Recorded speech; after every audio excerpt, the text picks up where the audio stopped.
Hello friends, Maroli Edutech is back with another informative video.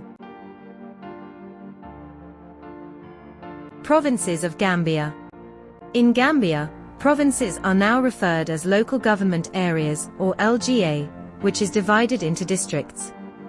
Let's see which are the 8 LGAs of Gambia.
Thanks for watching.